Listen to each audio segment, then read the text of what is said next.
Welcome back to the Explainer. Okay, today we're jumping straight into something really cool.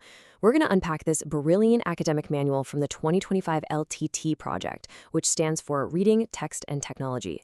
It was designed by Professor Rodrigo Navarro da Silva over at Central Paula Souza. Now, if you've ever felt like studying Portuguese grammar and text interpretation was, well, just about reading dry textbooks, you are in for a massive treat. We're going to look at exactly how this syllabus takes Brazilian music and transforms it into a highly rigorous, incredibly engaging academic tool.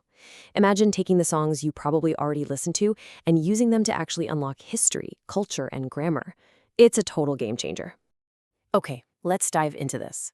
Right at the very beginning of the manual, Professor Navarro drops this profound statement that really anchors the entire syllabus. Musical art is, in its essence, a multifaceted mirror of human existence. Think about that for a second. We aren't just talking about background noise or casual entertainment here. This quote sets the stage for treating music like a literal historical time capsule, a pure reflection of human emotion, ideology, and culture. By looking into this musical mirror, you're going to see the living, breathing application of the Portuguese language in a way that a standard worksheet just simply cannot replicate. So consider this explainer your definitive roadmap for acing your upcoming comparative analysis. We're going to breeze through 5 main points today. Music as a pedagogical tool, the power of critical listening, the confrontation between side A and side B, the practical analysis guide, and finally, the evaluation criteria. Kicking things off with Section 1, Music as a Pedagogical Tool.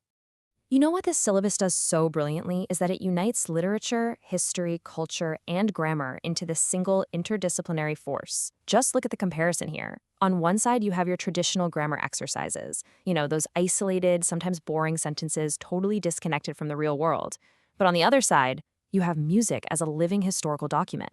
So instead of just circling verbs on a page, you might be analyzing a protest song from the Brazilian military dictatorship. And through that one song, you're learning about censorship, the fight for democracy, and complex lyrical metaphors all at once. Or maybe you're studying a traditional samba to uncover the rich cultural formation of Brazil. You are quite literally analyzing history as it was sung. Now, quick pause here, because this is absolutely crucial. The manual has a very strict warning we need to address. Music is a reflection of society, right? And society is not perfect. The syllabus explicitly points out that some songs in the repertoire contain prejudiced, outdated, or highly controversial themes. The instruction here is absolute. These sensitive contents must be analyzed objectively and safely. As a student, your role is to act purely as a critical mediator. You are not there to take political sides, and you're certainly not there to endorse stereotypes. Your job is to analyze the language, understand the historical context that actually produced those ideas, and debate them constructively and impartially. Moving right along to Section 2, the power of critical listening.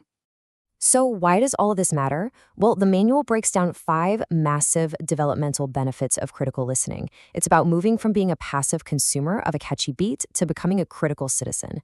First, you dive into textual analysis and interpretation. Second, you connect that to the social and historical context. Third, you build sharp, critical, and argumentative thinking skills based on the evidence in the lyrics. And finally, points 4 and 5, it's about developing emotional intelligence, exploring values, and recognizing cultural diversity and identity. The big takeaway here? This isn't just about passing a class. These are lifelong critical thinking skills. All right, Section 3, the confrontation, Lado A and Lado B. This is where theory hits practical reality. 86, that's the magic number here.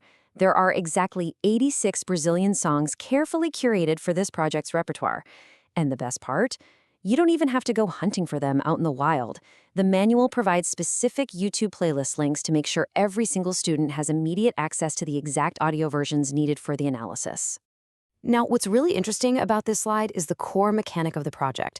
Those 86 songs, they're divided into 2 distinct groups, side A and side B.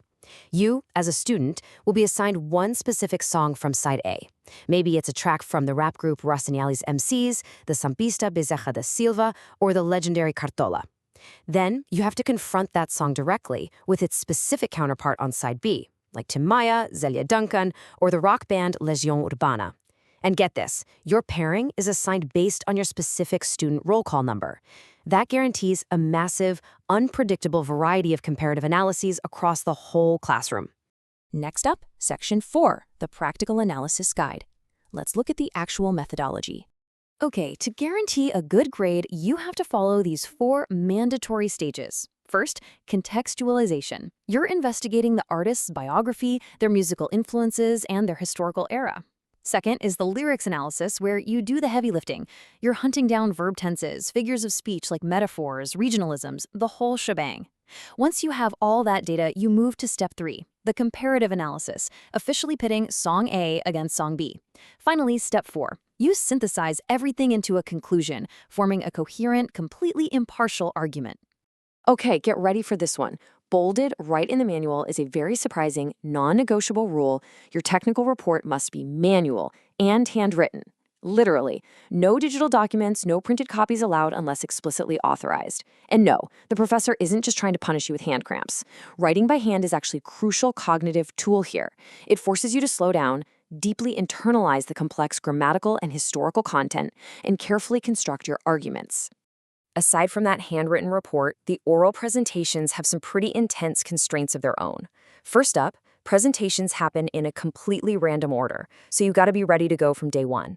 Second, instead of just throwing walls of text on your slides, you must use specific cutout snippets of the song lyrics as visual evidence to prove your points.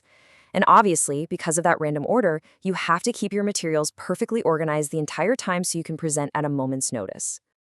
And finally, Section 5. Evaluation criteria. Let's talk about how you're actually getting graded. This table right here is basically your rubric for success. You're being graded across 7 distinct pillars. The educator is looking at the depth of your handwritten report, your accuracy in nailing the grammatical analysis, and your grasp of the historical context.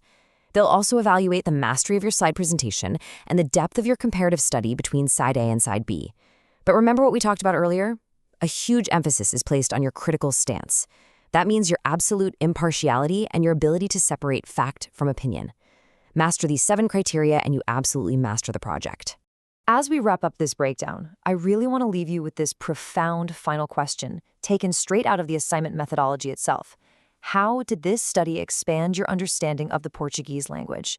Because really, that's the ultimate goal here, isn't it? It's not just about comparing 2 songs for a grade. It's about seeing language as a vibrant, historical, and living tool that shapes the world around us. I hope this explainer sparked your curiosity and gave you the clarity you need to absolutely crush this musical analysis journey. Thanks for hanging out with us, and we'll see you in the next one.